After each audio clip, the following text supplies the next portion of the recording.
আমাদের এই তিস্তাপাড়ের মানুষের সুখ দুঃখ একটি দেশের কাছে জিম্মি, মানে যখন ইচ্ছা তারা আমাদেরকে পানিতে ভাসিয়ে দেয়, আর যখন ইচ্ছা তখন আমাদেরকে পানিতে শুকিয়ে দেয়।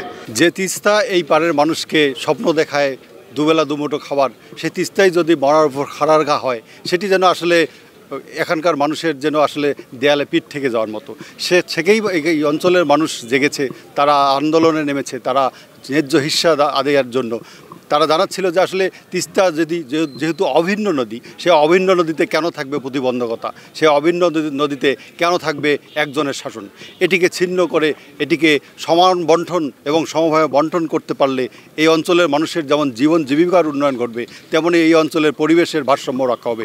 এরকম দাবি নিয়েই কুড়িগ্রামের রাজারহাট মীর ইসমাইল ডিগ্রি কলেজ মাঠে তিস্তা বাঁচাও নদী বাঁচাও আন্দোলনের যে সংগ্রাম কমিটি যেটা আন্দোলন করে আসতেছে, এটি তারা জানাচ্ছিল যে আসলে একটি দেশের তাদের নিজস্ব খেয়াল খুশি মতোকে একটি নদীকে ব্যবহার করতে পারে না। একটি দেশের তাদের নিজস্ব চিন্তায় তাদের নিজের ব্যবহারের জন্য পানিকে আটকিয়ে রাখতে পারে না। পানি যেহেতু বহমান, পানি যেহেতু প্রবাহমান, সেটি প্রবাহিত হবে, তার প্রতিবন্ধকতা তৈরি করতে পারবে না। আমাদের এই তিস্তাপাড়ের মানুষের সুখ দুঃখ একটি দেশের কাছে জিম্মি, মানে যখন ইচ্ছা তারা আমাদেরকে পানিতে ভাসিয়ে দেয়, আর যখন ইচ্ছা তখন আমাদেরকে পানিতে শুকিয়ে দেয়। তা আমাদের এটা ন্যায্য অধিকার যে তিস্তার যে চুক্তি, আমরা আমাদের সময় মতো আমরা পানি চাই, যখন প্রয়োজন নাই তখন আমরা পানি চাই না। এটা এই দীর্ঘদিনের এই সমস্যা থেকে আমরা মুক্তি চাই। আমরা চাই তিস্তা চুক্তির বাস্তবায়ন হোক, এবং এই যে তিস্তা যে মহাপরিকল্পনা গ্রহণ করার কথা ছিল বিগত সরকার, হয়তো রাজনৈতিক কোনো কারণে এই চুক্তি যথাসময়ে বাস্তবায়িত করেনি। আমরা চাই সামনের দিনে খুব দ্রুতই এই চুক্তি বাস্তবায়িত হবে। আমাদের তিস্তার যে সমস্যা আমাদের এলাকার, আমরা এই সমস্যার থেকে আমরা মুক্তি পাবো। আপনারা জানেন ঘোরেলডাঙ্গা ইউনিয়নের প্রায় তিন ভাগেই প্রায় নদীতে চলে গেছে। সেখানে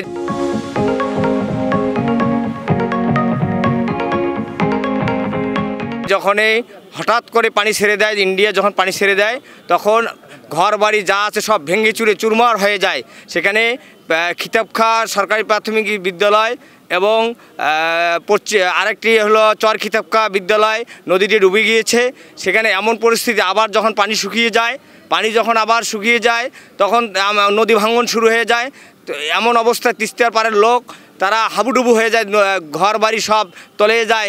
করুণ দৃশ্য, মনে হয় যে তারা বাংলাদেশের কোনো মানুষ না, মনে হয় আল্লাহ প্রদত্ত কোনো মানুষ না।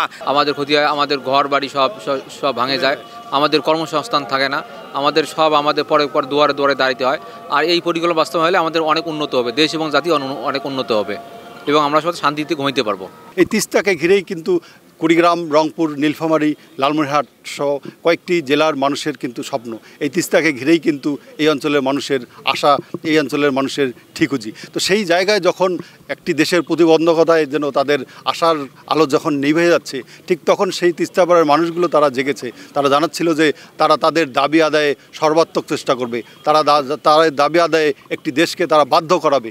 যেমনটি তারা জানাচ্ছিল যে আসলে যেমনটি স্বাধীনতার যুদ্ধে তারা অর্জন করেছিল বাংলাদেশের স্বাধীনতা, ঠিক তেমনই তারা তিস্তার পানি ন্যায্য হিসেবে আদায়ে তারা প্রয়োজনে সেরকম একাত্মতা হয়ে গোটা দেশবাসীকে সম্পৃক্ত করবে। আমরা কখনোই সঠিক হিস্সা পাইনি, এবং সেটি আজকে অনেক দিন থেকে চলে আসতেছে একই অবস্থা। এটার পরিবর্তন আমাদের অত্যন্ত প্রয়োজন, এবং সে কারণে আপনি দেখে থাকবেন আপনারা যে তিস্তার বর্তমান যে বেহাল অবস্থা, সেটি একটা সুদীর্ঘ চরাঞ্চল হিসাবে বর্তমান শুকনা মৌসুমে, আবার যখন বন্যা হয়, যখন বর্ষা হয়, তখন প্রবল বন্যায় আমরা প্লাবিত হই। সেখান থেকে এই অঞ্চলের মানুষের অনুভূতি আমরা বুঝতে পেরেছি, এবং আমাদের নেতা জনাব আসাদুল্লাহ বিবদুলু উনিও বুঝতে পেরেছেন।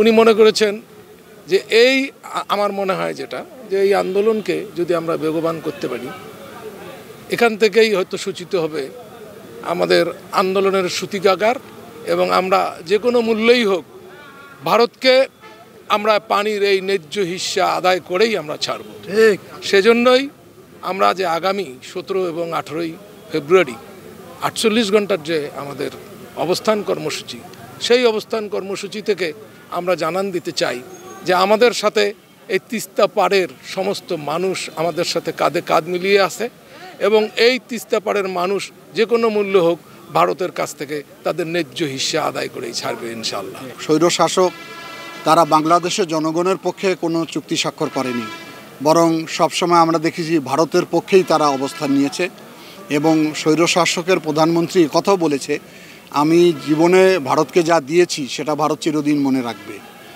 তো তিস্তা নদী একটা বহমান নদী ছিল, সেই তিস্তা নদী এখন শুকিয়ে গেছে। আমাদের পার্টির প্রতিষ্ঠাতা শহীদ রাষ্ট্রপতি জিয়াউর রহমান তিস্তা ব্যারেজ নির্মাণ করেছিল শেষ কাজটা পরিচালনা করার জন্য, কিন্তু পরবর্তীতে দেখা গেল ভারত তিস্তা ব্যারেজের উজানে গজালডোবায় বাদ দিয়ে পানি থেকে আমাদেরকে বঞ্চিত করেছে। তিস্তা বাঁচাও আন্দোলন আমরা মূলত শুরু করছি আসাদুল হাবিব দুলুর নেতৃত্বে। তিস্তা আপনারা জানেন যে এই ভারতের অংশ থেকে বাংলাদেশের ব্রহ্মপুত্র পর্যন্ত চিলমারি পর্যন্ত লালমনিরহাট, কুড়িগ্রাম, গাইবান্ধা জেলার বিস্তীর্ণ অঞ্চলে তিস্তার অবস্থান। আজকে তিস্তা কিন্তু মৃতপ্রায় একটা নদী। আগে প্রবাহমান একটা নদী ছিল, আজকে সেই তিস্তাতে পানি নাই। আর বন্যার সময় হাজার হাজার ঘরবাড়ি ভাঙে, আমাদের নদী গর্ভে হাজার হাজার বাড়ি বিলীন হয়ে যায়, ফসলি জমি নষ্ট হয়ে যায়।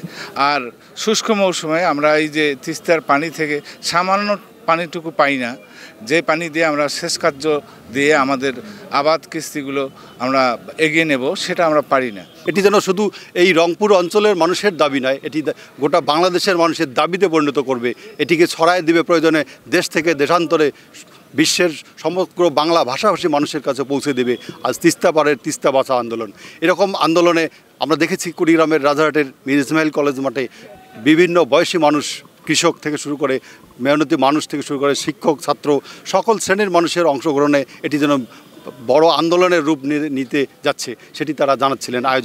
আয়োজকরা জানাচ্ছিলেন যে আসলে তিস্তার বিকল্প আর কিছুই নেই, তিস্তা চুক্তির বিকল্প আর কিছু নেই এবং তিস্তা চুক্তি বাস্তবায়ন যতটুকু হবে, যতটুকু হওয়া বাকি আছে সেটুকু যেন যদি নাও করে, অন্তত আমরা তিস্তা মহাপরিকল্পনা যদি বাস্তবায়ন হয় তাহলে হয়তো কিছুটা হলেও প্রাণ ফিরে পাবে তিস্তার, বাঁচবে এই অঞ্চলের মানুষের। Wahiduzzaman Tuhin, DBC news, Kurigram.